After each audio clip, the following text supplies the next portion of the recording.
Welcome to the Have Good Ripple Effect podcast. Let's jump right in. Welcome back to the Have Good Ripple Effect podcast. I'm Lisa Even, and I am so excited to introduce you to a near but dear friend of mine. We met a couple of months, probably more than a couple of months, but we'll say a couple of months back. And I have just been both inspired and fascinated, which I've told her this, by the life that she is creating. And so today you can just imagine we're talking about that idea of designing your life. And I love Elizabeth Scutchfield because she has just taken it to a new level, but also given herself permission to really kind of, I would call it like ride the wave. And so I cannot wait for you to hear from her today. So Elizabeth, welcome. Thank you. I'm grateful to be here and so glad that our paths crossed and have continued to cross since we met a couple of months ago. Oh, absolutely. And just to give folks a background on you, and I love it because I actually printed some of the info that you sent me. So I'm going to look at it for a moment. But I love that you describe yourself as a conscious explorer, global citizen, and vision activator. When I think about the words, I usually say I'm a joy connoisseur. I'm like, oh, I want your words. Like these are such good words. And I love that you have really found a way to connect the dots between industries and cultures and ideas. And I think that there are so many people sitting with maybe a dream in their pocket and they think, well, I can't do that. So I'm excited to hear from you. And then the other part that I love to hear about you is that you're on a freelance journey.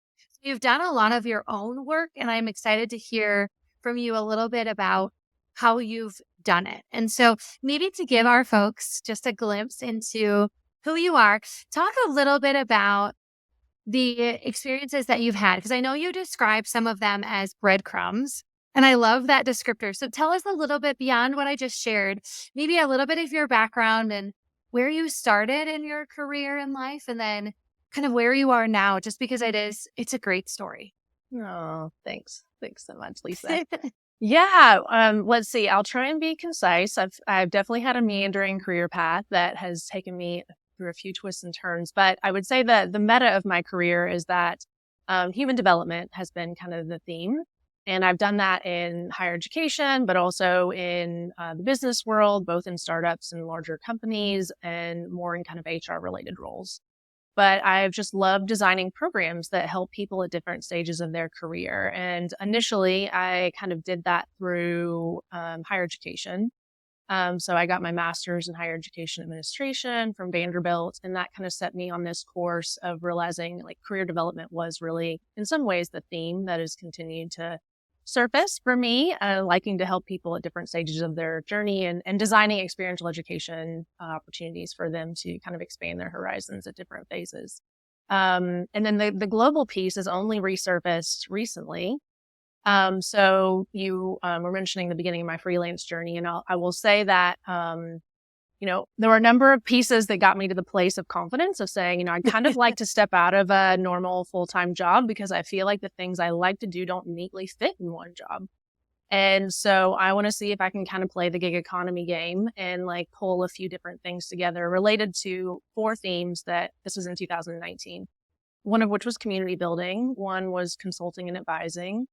One was mentoring and coaching, and the last one was kind of teaching and facilitating. So essentially, since then, I've been seeking out projects that allow me to do those blend of things. Sometimes they're together, sometimes they're apart. And initially, I was doing that when I was based in Seattle. I had taken a leap to move out of Seattle on my own, and that was, I think, a significant part of the confidence building journey, too. I quit my job and just threw myself at the mercy of the universe and ended up kind of lining up something fairly quickly after I moved out there through just voracious networking, which is something I really enjoy doing. And but the global piece is funny. When I was 18 years old, I had the opportunity to tag along with a foreign study trip to Ecuador.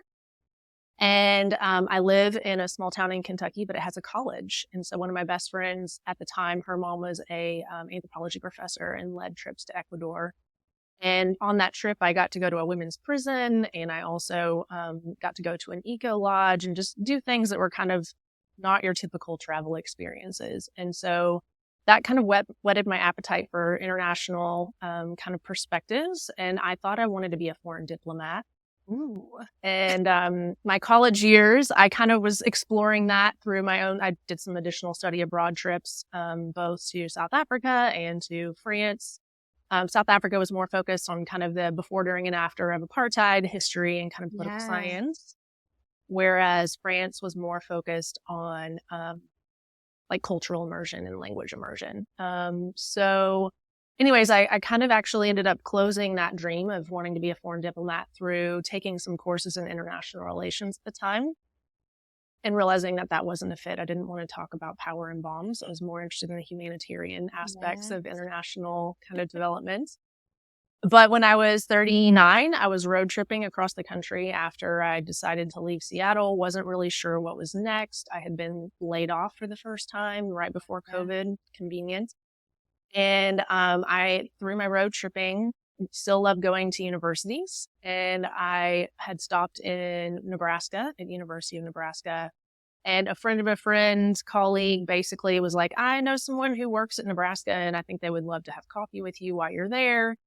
And in the midst of this conversation, essentially, through explaining my different interests related to entrepreneurship and leadership development and career development, they were saying, you know, your background's perfect for this project that we have in Rwanda. Would you be interested in moving for a 10-month contract? You're like, Rwanda, never been there. Yeah. Although I had a friend who had worked there previously, which is kind of how this contact kind of got put in my path. But Yeah. so anyways, that was the beginning of my international kind of affairs in Pun intended. 2021. Yes. And since then, I've really kind of been on this journey to how do I build a global life that has friends from across the globe, colleagues from across the globe, and is expanding my perspectives, but still with these themes around leadership, entrepreneurship, career development, and community development.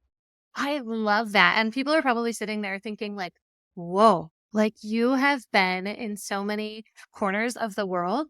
The one thing I would love to know, kind of maybe almost as if we were like zoomed out and watching your path happen, right? Like we're just like sitting there with a bag of popcorn being like, look at that. Now she's doing this. Now she's doing that.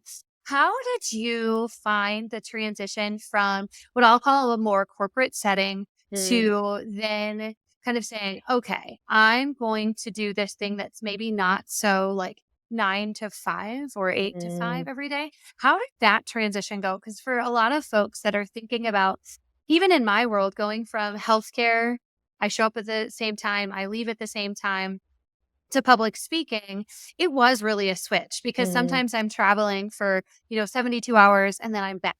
Or, today I have a little bit more of a desk day. I get to do some of this. Like, how was that transition for you from a more, I'll call like corporate typical schedule to things that you do now are not, and even on different time zones, I would guess. Mm. Yeah, I'm like, how do I answer that question? I will say, I actually, funny enough, I worked also in healthcare and I worked for a healthcare corporation and I was doing kind of recruiting, college recruiting and kind of like corporate recruiting. And Yeah. initially I was hired as a contractor Mm-hmm. and I, my boss at the time was like, we're going to help you find a full-time position or, convert to a full-time position. But I remember feeling at the time, like, I kind of like this contracting kind of arrangement. It feels a little Okay. bit more like clean somehow. Like Yeah. I just kind of liked that. Like I'm not, I think I've also always been a little bit of like, I belong to myself. I don't belong to an organization. I don't Yeah. belong to a person. And I like kind of that like, autonomy. I mean, really it's autonomy. And so, there were a few other times when I moved out to Seattle, actually, I also signed on as a contractor and not a full-time employee. And so I think though a little bit of that was like glimmers of like, oh, okay, like this type of contract work kind of feels aligned for me. And then when I essentially was like, uh, okay, I had taken some coursework through Stanford that was focused on corporate innovation and really gave Yeah. me some business acumen that gave me some additional confidence around the entrepreneurial side of things. And I started networking also with other people who were kind of freelancing Yeah. and to be like, how have you made this work? Like even just the nuts and bolts of like 401ks and how do you do the accounting side of things? And so I just kind of found people who were a couple of steps ahead of me who I could kind of enlist to fill in the gaps around some of the things I was trying to understand. And then when I finally made the leap to freelance, the ironic part was that I was like, oh, I'm like actually the hardest boss to work for of all, because Oh. I'm, um, I expect a lot of myself and I push myself Yeah. really hard. And I think at other points in my career, I'd blamed that on the employers that I was working with. Well, But isn't that then just funny how sometimes it's like, oh, it's not them, it's me actually. totally, totally. Nobody puts more pressure on me than I put on myself. And that's been an Yeah. interesting discovery in this kind of freelance journey. But I think that learning the right amount of structure and flexibility has been Yeah. a big part of being able to navigate this, and also the accountability. I had a colleague of mine who we were both kind of preparing to freelance, like wanting to move in that direction. And we would get together on Saturdays and have working sessions. And Oh she was yeah. like kind of working on building her portfolio in this direction. She wanted to go with her freelance stuff. I was working on my Stanford coursework. And so I think having those other people who are committed to kind of building that more creative life around me, or like creative configuration of a life. And then once I got into that life, again, figuring out like what is the right structure, like, Yeah. in my mornings, I really protect my time to like journal and reflect before I kind of jump into the work for the day. And I figure out ways to like move my body at some point. And that's like an important part, because I think initially I was kind of overworking when I didn't have that structure. Yeah. And so figuring out kind of those things that can help you break up your day. And also inevitably when you are productive, you are productive. And then when you're playing, you're playing. And it's also been an interesting reimagining of what is work. Oh, Yeah, oh, look at you cool. celebrating. I love that. For those of you who are listening, the Riverside apparently, the platform we use, will give you balloons when you say the word celebrating. So Oh, I saw balloons go on my screen. So you may see that if you're watching us versus listening.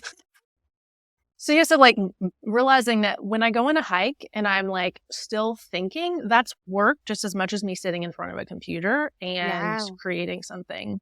So it's still something that I'm like, have those thoughts around, like, I'm not really working, but I actually find that my time away from the computer is equally as valuable, and helps me from that ideation standpoint, a lot. I love that. There were a couple of things that I was really kind of pulling out in my mind of from a structure standpoint. I think it's so fascinating that in today's world, you mentioned, you become your own boss. And I love, love, love that there are jobs that are, you can choose to be in person, you can choose to be remote, you can choose to be a contractor, you can choose to, be a little bit of both. And I love the idea that you were able to kind of say, almost like, I don't think I want that, but I want this. And I really hope that people listening, if you're sitting maybe in a job, or maybe you've got just a portion or season of your life where you're like, does it have to be like this? I'm always like, it doesn't. You can Mhm. find really easy ways to kind of restructure some of your life. Like I know for me, when I pivoted careers, I spent almost a little bit of time where I was still working my old job part-time. Then I got a different part-time job to kind of see if that I could use that other part of my time to run a business on my own. And then it was like, okay, now I want to run my own business. And so I think it's just a really fun call out to say one size does not fit all. Mhm. And there are seasons where you're kind of like, actually, right now, this makes more sense. So I loved that. Mm. And then I think the other two things that you really hit on are, and I want to ask a question at the end of the third one. I'm going to skip ahead because at the end you were talking a little bit about some of the things beyond work. I know, at least for me, I could sit at my computer or work because I get so excited about it. I've got an idea or a thought, or I'm like, okay, 5 more minutes. And I know, at least for me, I've really had to put kind of parameters around, no, you do not need to do more work. My kids go to bed and I think, I could get one more thing done. And it's been kind of a challenge, at least for me, structurally, to be like, you don't have to though. Like Mhm. that would not be good. So I've really put a focus on exercise and trying to do a few more things that maybe make me feel a little guilty of like, but I could get more done. And it has been probably one of the best things that I have done for me. So I love the move your body like mentioned, because I feel like I go to a workout class and I come back and I'm like, actually, my ideas are more clear. So I thank you for that. And then the third, which is really where the question comes in, you talked about community and finding people who are maybe two steps ahead of you.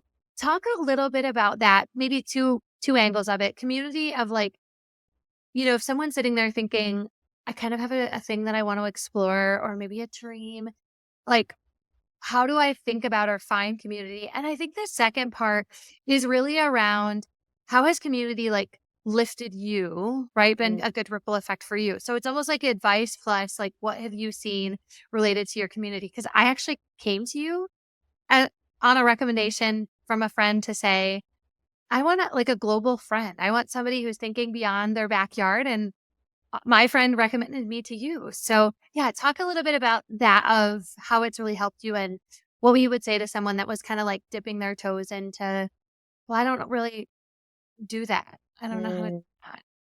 yeah. Well, I think, and this was true for me. So, I came back from that initial assignment in Rwanda in 2021.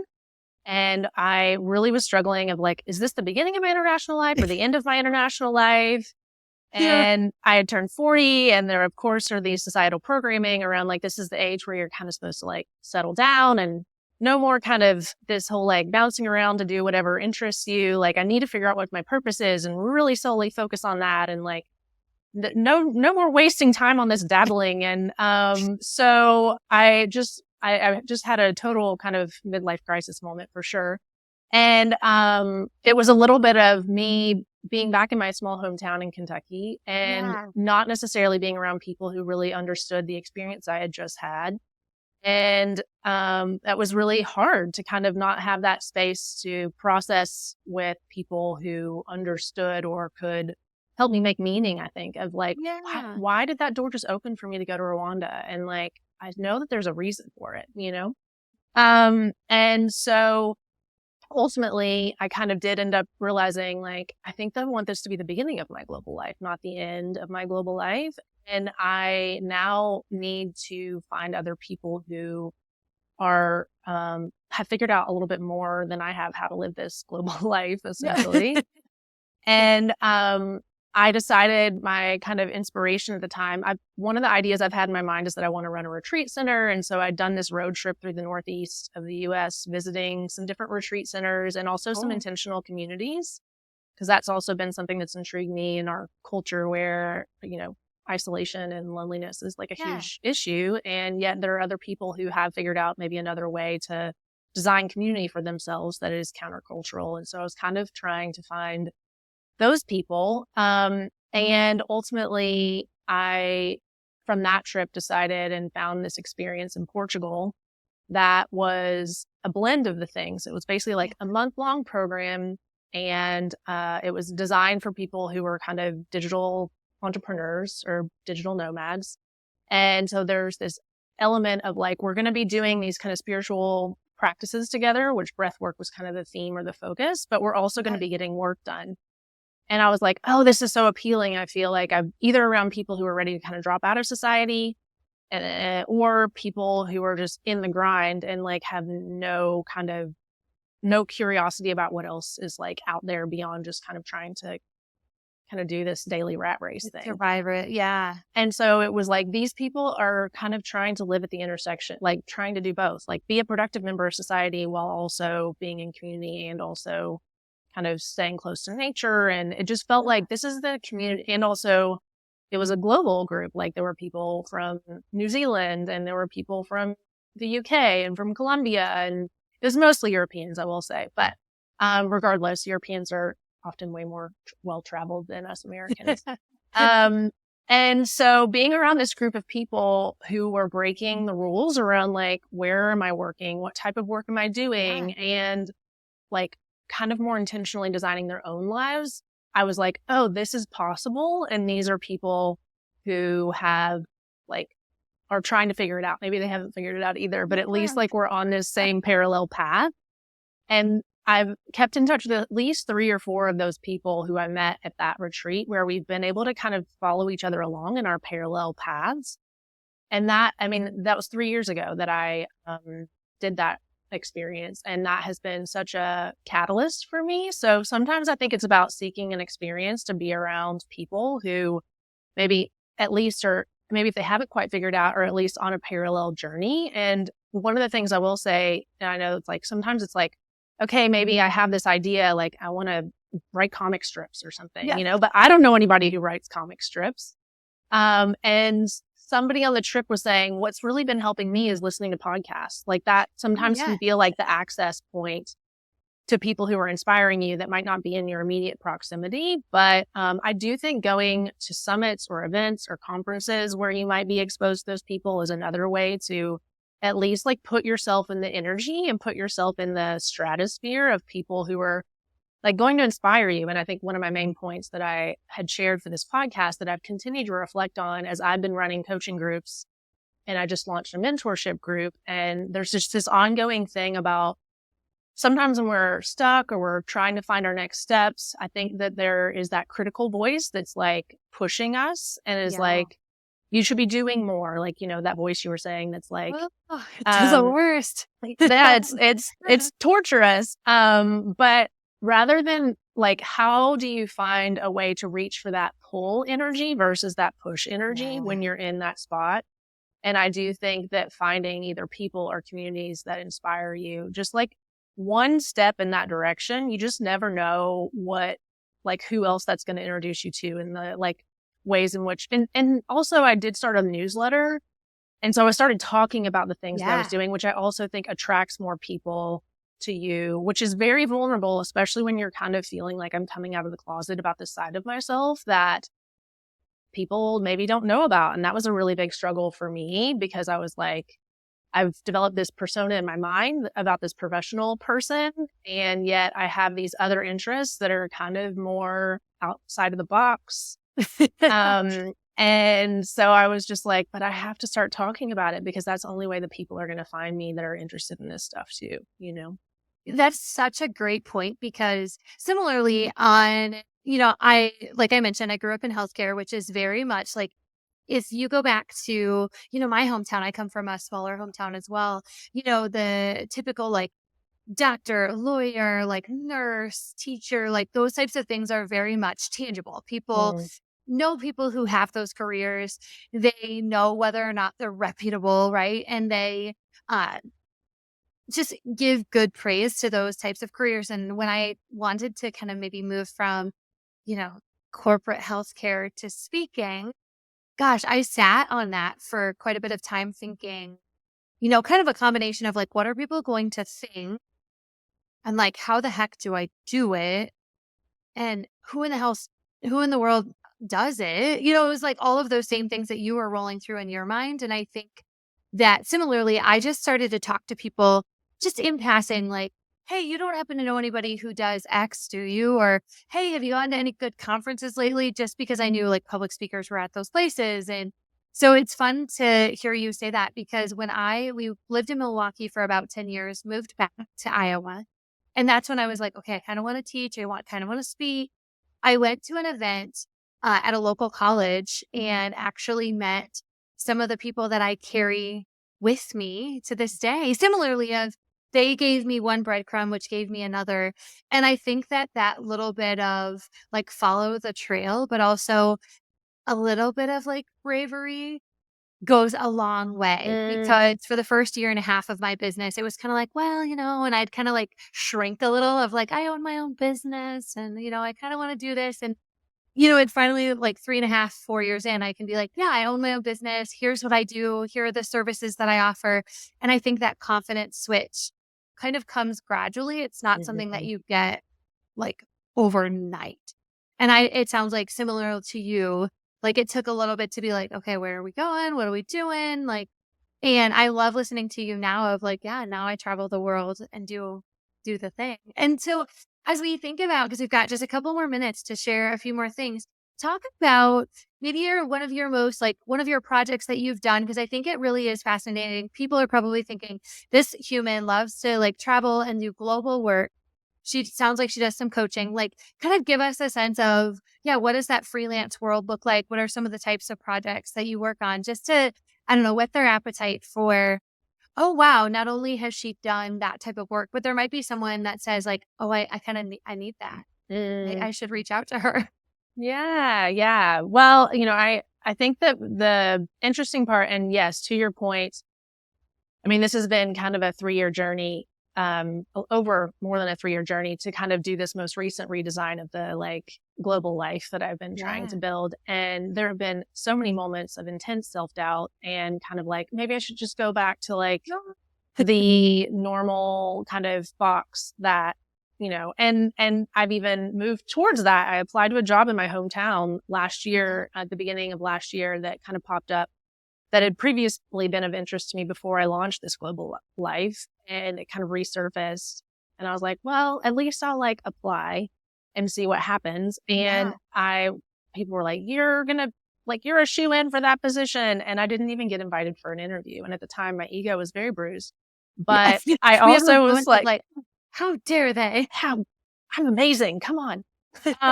But I also am like so grateful that that door closed and I didn't give it any more energy because it gave me permission to be like, well, at least I tried to go back to the normal life and clearly this other life is actually what's Calling me. meant for me because these doors keep opening. And shortly thereafter, I like basically had an opening to go to Peru for 2 months through a project I'm involved with. So, but anyways, to answer your question, I mentioned that like the beginning of this freelance journey, I'd identified these 4 pillars of kind of the types of work I Yep. was looking to do. And it's been interesting to see as how those have evolved but in a lot of ways they've stayed the same, and just taken a little bit of a different shape. So the coaching piece, primarily and mentoring, I've really just enjoyed group coaching has Yeah. been kind of my format that I've really benefited from because I don't want to be anybody's guru. And I really like that I get to be the facilitator of this giving and receiving of wisdom among a group of Yeah. people. We all have it within us. And sometimes we just need to be reminded, like, I have lived experience that like Yeah. other people can benefit from. And, also just, I don't know, I harken back to like the bartering system that we don't really do anymore, where it's like, we get told we have to pay for all of these things, but what if we just set up these structures where we actually like give and receive without a monetary thing that's on the table? I feel like there's more spaces that need to be facilitated like that. So Yeah. that's kind of been my coaching piece. The global piece, I basically at one point was like, I think maybe the travel industry would be interesting as a way to live and work globally. So I should look into ways that I can maybe work in that industry. So I took a course through an organization called the Transformational Travel Council.